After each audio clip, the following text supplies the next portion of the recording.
કરતા હોઈએ છીએ પણ એક જ વસ્તુ જે માર્કેટને અત્યારના આપણે જે નર્વસનેસ જોઈ રહ્યા છીએ તમને લાગે છે કે ટેરિફ પ્રત્યેની છે because fundamentals are high otherwise market will not behave the way it is behaving right now કઈ રીતના આપણે માર્કેટને જોવું જોઈએ બિકોઝ એક હેંગિંગ સ્પોટ છે અને જ્યાં સુધી તમને લાગે છે કે ટેરિફનું કંઈ આ પાર કે પેલી પાર જ્યાં સુધી ચુકાદો નહીં આવે ત્યાં સુધી માર્કેટ આવું નર્વસ જ રહેશે. Good afternoon, Priti. Well, $1 million question, of course. કારણ કે આઈ થિંક એક વખત જ્યારે ફેબ્રિક આખું ડિસ્ટર્બ થવાનું ચાલુ થાય ટેરિફને કારણે ડીગ્લોબલાઇઝેશનને કારણે ડીડોલરાઇઝેશનને કારણે further pressure on the global economy and trade, એ જે બધા સિચ્યુએશન્સમાંથી આપણે અત્યારે પસાર થઈ રહ્યા છે એમાં આઈ થિંક કોર્પોરેટ સેક્ટર માટે અનસર્ટનિટી ફેક્ટર વધતું જાય છે. નાઉ ઘણી કંપનીઓ જે લોકો ઇન્ડિયા ફોકસ છે કે જે લોકોને ગ્રોથ માટે India is the only market, એ લોકોને માટે કંઈ બહુ વધારે ફરક નથી પડતો એક્સેપ્ટ આઈ થિંક ધ કરન્સીનો એક ફેક્ટર આવે કે જ્યારે કરન્સી ડેપ્રિશિએટ થાય ત્યારે to a certain extent I think cost factor એનો બદલાવ આવવાનો ચાલુ થાય, બટ અધરવાઇઝ એમાં ફરક નથી પડતો. એની સામે તમે જુઓ તો લોકલી ઘણા ફેક્ટર બહુ જ પોઝિટિવ થતા જાય છે. એક તરફ ગવર્મેન્ટે પ્રોએક્ટિવલી કોસ્ટ ઓફ મની અહીંયા આગળ સિસ્ટમમાં નીચે લાવવાનો પ્રયત્ન કર્યો છે. એટલે આઈ થિંક ઇન્ટરેસ્ટ રેટ નીચા રહેવાને કારણે એક્સેસ લિક્વિડિટી રહેવાને કારણે ઇકોનોમીની અંદર એક સરસ મજાનું એક એન્વાયરમેન્ટ ઊભું થયું છે કે funds R available, tight fund situation નથી. બીજી તરફ ટેક્સ રેટમાં ઘટાડો એટલે ડાયરેક્ટ ટેક્સમાં ઘટાડો અને જીએસટીમાં ઘટાડો એના કારણે જે પરચેઝિંગ પાવર જે વધીને આવ્યો છે એ purchasing power itself I think is basically demonstrated in the higher sales number, higher GST collection number etcetera. તો એ બી એક પોઝિટિવ ગણીને ચાલવું જોઈએ. કોર્પોરેટ સેક્ટરના અર્નિંગ્સ અને વર્કિંગ જે આપણે સેકન્ડ ક્વાર્ટરના હવે આવતા જોઈ રહ્યા છીએ કે અથવા જોઈશું હવેના દિવસોમાં, એમાં આઈ થિંક આપણે લોકો એક એક્સપેક્ટેશન એવું રાખીએ છીએ કે કદાચ second half of the financial year would be far better than first half of the financial year because of variety of implications including the lower amount of taxes etcetera, એને કારણે ડિમાન્ડ વધવાની ચાલુ થાય. અને last but not the least I think ઇન્ડિયાના માર્કેટની અંદર જે મ્યુચ્યુઅલ ફંડના ઇન્વેસ્ટર્સ જે કન્ટ્રીબ્યુટ કરી રહ્યા છે, ઇન્સ્યોરન્સ ફંડની અંદર જે પ્રીમિયમની અંદર નવા પ્રીમિયમમાં કન્ટ્રીબ્યુશન થઈ રહ્યું છે, એ દરેક ફેક્ટર પર માર્કેટને સ્ટેબલ રાખવા માટે સક્ષમ છે અને પોઝિટિવ ઇન્ડિકેશન બતાવી રહ્યા છે. સો યસ આઈ થિંક માર્કેટમાં વેલ્યુએશન્સ પણ થોડા ઘણા કમ્પેરેટિવલી સસ્તા થયા છે because of the higher growth projections. અને મારા હિસાબે કદાચ અહીંયા આગળ માર્કેટમાં હવે ઓપોર્ચ્યુનિટી ગણીને ચાલવું જોઈએ. ડાઉનસાઇડ રિસ્ક કદાચ માર્કેટમાં અહીંયા આગળ ટુ એ ગ્રેટર એક્સટેન્ટ પ્રોટેક્ટ થયેલું ગણીને ચાલવું જોઈએ. કદાચ એકાદ એક ફોલ નિફ્ટીમાં બાકી હોઈ શકે જે હું ઘણા વખતથી મેન્ટેન કરું છું, પણ એ જે ફોલ આવશે એ શોર્ટ લીવ્ડ હશે, કોઈ બી કારણસર આવી શકે, પણ એના પછી જે માર્કેટમાં રિકવરી અને રેલી આવવી જોઈએ એ મારા ખ્યાલથી માર્કેટને 2026માં ઘણા સુરક્ષિત ડિરેક્શનમાં લઈ જશે એવું મારું માનવું છે. વી આર ઓલ વેઇટિંગ કે રેલી જલ્દીથી આવે બિકોઝ આ એટલો લોંગ જેસ્ટેશન પીરિયડ રહ્યો છે. અને જેમ આપણે જોઈ રહ્યા છીએ કે ઓફકોર્સ લોંગ ટર્મ ઇન્વેસ્ટર્સ માટે there are ample of opportunities, domestic play out કરવા માટે there are ample of opportunities, but FIs point of view સતત ત્યાં પણ નર્વસનેસ છે. ઇટ્સ નોટ કે અહીંયા ભારતમાં જ નર્વસનેસ છે ટેરિફ બાબતે, આપણે જોઈ રહ્યા છીએ કે એવરીવેર ઇટ ઇઝ થોડું ડિસ્ટ્રપ્શન છે. આરબીઆઈ જે કામ કરી રહી છે ને આપણે જે આરબીઆઈની પોલિસીમાં પણ જોયું એટલા બધા મેજર્સ લાવી રહ્યા છે કે banks they can liquidity maintain કરી રહે, banks can go on working, અને ઘણા બધા આપણે પબ્લિક કન્સલ્ટેશનમાં પણ અત્યારના આવતા જોઈ રહ્યા છે norms.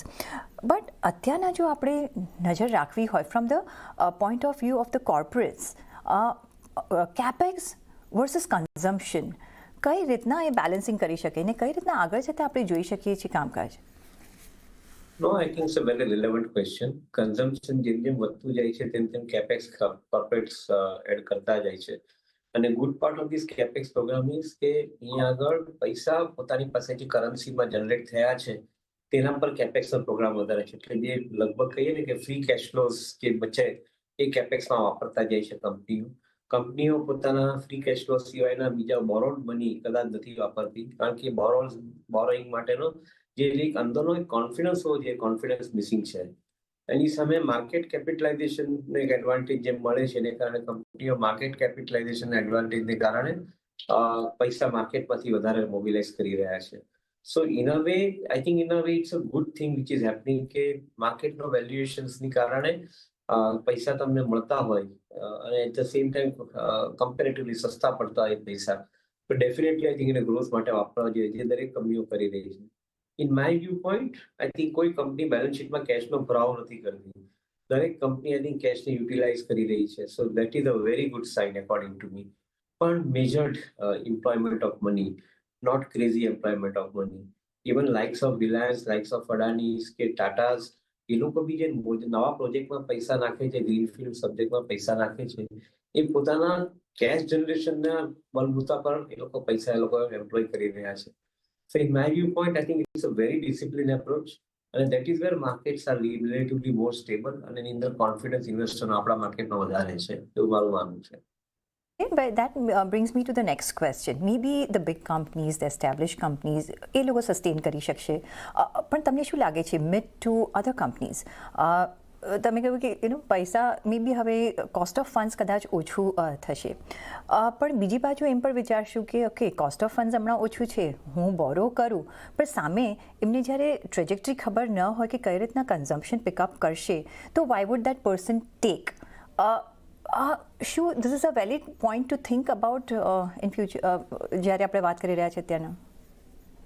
It's a question of equity versus debt. Right. According to me, I think the current situation says that equity is available at a comparatively better terms. કારણ કે વેલ્યુએશન્સ હાયર હોવાને કારણે આજે તમારું મિનિમલ ડાયલ્યુશન સાથે ઇક્વિટીમાંથી મોટા પૈસા રેઝ થઈ શકે છે, અને that is wear I guess I think the advantage is for the companies. અને એને કારણે જ એ લોકો કદાચ આજની તારીખમાં ડેટની ઉપર એટલો પ્રેફરન્સ નથી આપતા. મારું એવું માનવું છે કે ગ્લોબલી પણ તમે આ સિચ્યુએશનને જોશો તો અમેરિકાની અંદર પણ આજે 30 ટ્રિલિયનના જીડીપીની સામે 69 ટ્રિલિયનનું માર્કેટ કેપ છે. તો ઓબ્વિયસ છે કે આ માર્કેટ કેપનો પાવર જે છે, એ પાવર આઈ થિંક દરેક ઇકોનોમીમાં યુટિલાઇઝ કરવા માટેની ક્ષમતા ઊભી થઈ રહી છે. ઇન માય વ્યૂ પોઈન્ટ, ઇન્ડિયાના માર્કેટમાં પણ સેમ સિચ્યુએશન છે. $4.5 ટ્રિલિયન માર્કેટ જીડીપીની સામે લગભગ $5.5 ટ્રિલિયન જીડીપી માર્કેટ કેપ છે rather. So certainly, I think this currency is very favorably working in the environment અત્યારની તારીખની અંદર, અને મને એવું લાગે છે કે આવનારા 5 થી 10 વર્ષ માટે પોઝિટિવ રહેશે, કારણ કે એની સામે cash generation is also happening in the business very systematically by most of the companies. આજે લાઇક્સ ઓફ રિલાયન્સ ની અંદર બી, for example, Reliance Jio platform જેવી કંપનીને જુઓ તો આજે 60,000 કરોડની ઉપરનો ઇબિટા કમાય છે, 1,20,000 કરોડના રેવન્યુની ઉપર. સો મોટી સાઇઝની કંપનીઓ મોટા પૈસા કમાઈ રહી છે, અને I think that is a positive sign.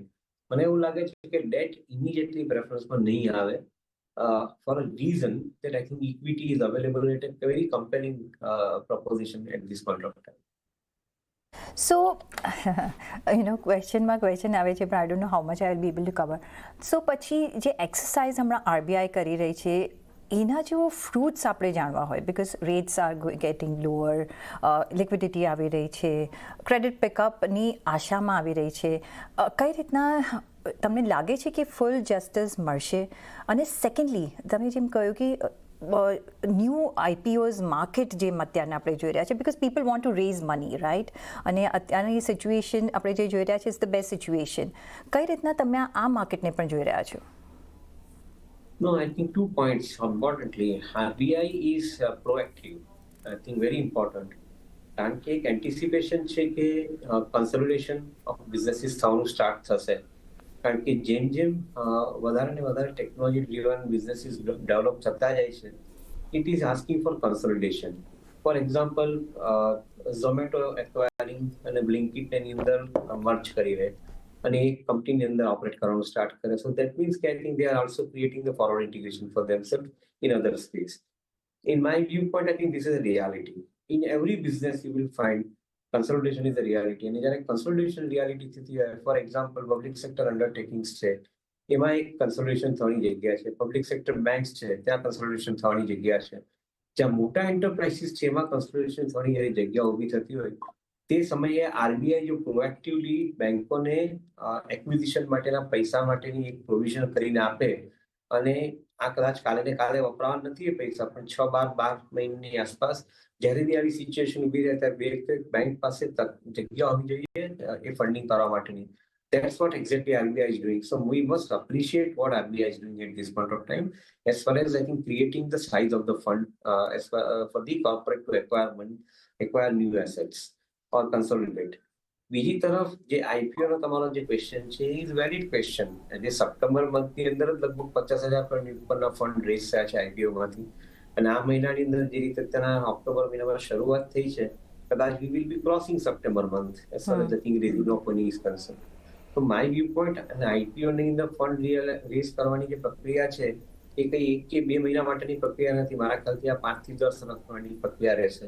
કારણ કે જે રીતે ગવર્મેન્ટ પૈસા સ્પેન્ડ કરી રહી છે ઇકોનોમીની અંદર, લગભગ 11.5 લાખ કરોડ કેપેક્સ પ્રોગ્રામ ઇકોનોમીમાં ઇમ્પ્લિમેન્ટ થઈ રહ્યો છે. આવતા 5 વર્ષની અંદર કદાચ તમે બીજા લગભગ 60 થી 70,000 લાખ કરોડ કદાચ તમે સ્પેન્ડ કરવાના હો, તો એ જે પૈસા જે સ્પેન્ડ કરી સાથે સાથે નવી કંપનીઓ અને માર્કેટમાંથી પૈસા રેઝ કરવા પડે. કારણ કે જે મોટી કંપનીઓને સર્વ કરતા હોય એ નાની મિડ સાઇઝની કંપનીઓએ પણ માર્કેટમાંથી પૈસા રેઝ કરવા પડે. એ પ્રક્રિયા આવનારા 5 થી 10 વર્ષ સુધી ચાલુ રહેવાની છે. So one will have to be selective of course, અને વેલ્યુએશન ગમે તેમ નહીં અપાય, પરંતુ એક વસ્તુ ચોક્કસ છે, આ માર્કેટમાં સપ્લાય પર ઇઝ ગોઈંગ ટુ ઇન્ક્રીઝ, અને એને માટે બી કદાચ તમારે એડિશનલ ફંડિંગની જરૂર પડશે ફ્રોમ ટાઈમ ટુ ટાઈમ. જી, તો વેલ્યુએશન અને એમાં ઘણો બધો પોટેન્ટ ઓએફએસનો પણ છે, એટલે એ પણ આપણે નજર રાખવું પડશે. પણ સો હજી બી આપણે મેન્ટેન કરીને ચાલી રહ્યા છે કે હજી પણ આપણે ડોમેસ્ટિક ફેસિંગ બિઝનેસીસ પર જ ધ્યાન રાખીશું, બિકોઝ જે રીતના આપણા માર્કેટના ફંડામેન્ટલ્સ છે, જે રીતના કંપનીઝના ફંડામેન્ટલ્સ છે, I think they are largely out at a play, અને that's why we are seeing market where it is right now. Otherwise ખાલી જો ટેરિફને બીજી ચિંતા હોત તો કદાચ, અને જીઓપોલિટિકલ જે ચિંતા હોત તો માર્કેટ પડી ગયા હોત. કઈ રીતના તમે જોઈ રહ્યા છો? હવે આપણે મેન્ટેન કરીને ચાલી રહ્યા છે કે સેકન્ડ ક્વાર્ટરના numbers would be much more stronger than what we have seen. આગળ જતાં આપણે કઈ રીતના નજર રાખીશું? હવે રિઝલ્ટ સિઝન શરૂ થશે, તો જો નિવેશ કરવાનું વિચારવું હોય કે કન્ટિન્યુ કરવું હોય કે વોટ એવર, કયા પરિબળો તમે નોટિસ કરશો for the future action? I think જે આગળનો પોઈન્ટ તમે કવર કર્યો તેને હું પહેલા એક વાર એડ્રેસ કરી લઉં, પછી આઈ થિંક સેકન્ડ પોઈન્ટને એડ્રેસ કરીએ. According to me, I think આપણે જો કદાચ એમ માનતા હોય કે રૂપિયો કન્વર્ટેબલ થવો જોઈએ, તે રિયાલિટી થવી જોઈએ. અને મારા ખ્યાલથી એને કરવા પહેલા કદાચ જે પ્રક્રિયા જે ચાલુ થઈ છે એ પ્રક્રિયાને આપણે એક વખત જોઈ લેવી જોઈએ. India has started creating the currency to trade with the other nations by way of I think eliminating dollar. એટલે આજે લગભગ 5 દેશો સાથે આપણે એરેન્જમેન્ટ એવી રીતે વર્કઆઉટ કરી છે કે જેમાં રૂપિયાનું પેમેન્ટ એ દેશોની સાથે ટ્રેડની અંદર એક્સચેન્જ થઈ શકે છે. અને એને માટેનો જે કન્વર્ઝનનો રેટ છે એ રેટ પણ આઈ થિંક આરબીઆઈએ આ લાસ્ટ રેટ પોલિસી અંદર પ્રપોઝ કર્યો છે. મારા હિસાબે this is the first step towards converting the rupee into global currency. Second most important point અહીંયા આગળ એ રહેશે કે કદાચ રૂપિયાને તમે જેટલો કન્વર્ટ કરશો, આજે રશિયાની પાસે આપણે ક્રૂડ ઓઇલ બાય કરીએ છીએ, લગભગ ડોલરની અંદર આપણે પેમેન્ટ નથી કરતા, હવે આપણે રૂપિયામાં પેમેન્ટ કરીએ છીએ. જે ડોલરમાં કન્વર્ઝનની કોસ્ટ લાગતી હતી એમાં આપણે લગભગ $10 બિલિયન વર્ષે બચાવ કરી રહ્યા છે as a country. So in my view point, I think we have already started the process of going global in the market, and that is what I think your second part of the question is કે India domestic driven economy ચોક્કસ છે આજની તારીખની અંદર, પણ એક તરફ આપણે ગ્લોબલ જવા માટેનો પ્રોસેસ ચાલુ કરી નાખ્યો છે. ફ્રી ટ્રેડ એગ્રીમેન્ટ અમુક કન્ટ્રીઓ જોડે સાઇન કરવાના, યુરોપિયન નેશન સાથે સાઇન કરવાના, ઓસ્ટ્રેલિયન કન્ટ્રીઝ જોડે સાઇન કરવાના, એ પ્રોસેસની અંદર આપણે ઓલરેડી ઘણો પ્રોગ્રેસ જોઈ રહ્યા છે. આવનારા 6-12 મહિના કે 24 મહિનાની અંદર આપણે એની અંદર significantly large amount of trade થતા જોઈ શકશું એવું મારું માનવું છે. સો yes, I think domestic driven economy ચોક્કસ રહેશે, કારણ કે 140 કરોડની વસ્તી છે, માર્કેટ એ મોટું છે, પણ at the same time I think the focus is also simultaneously created to create the global market for India, અને that is what I think is an experience which we are carrying right now. આવનારા સમયની અંદર કદાચ better subject પર આપણે talk કરી શકશું, કારણ કે જેમ જેમ નંબર્સ દેખાશે આપણે કદાચ એના પર વધારે વાત કરી શકશું. એબ્સોલ્યુટલી જો વી ડોન્ટ નો કે કઈ રીતના અનફોલ્ડ થશે પણ ડેફિનેટલી એક્સાઇટિંગ ટાઈમ્સ કે આપણે કઈ બાજુ જઈશું પણ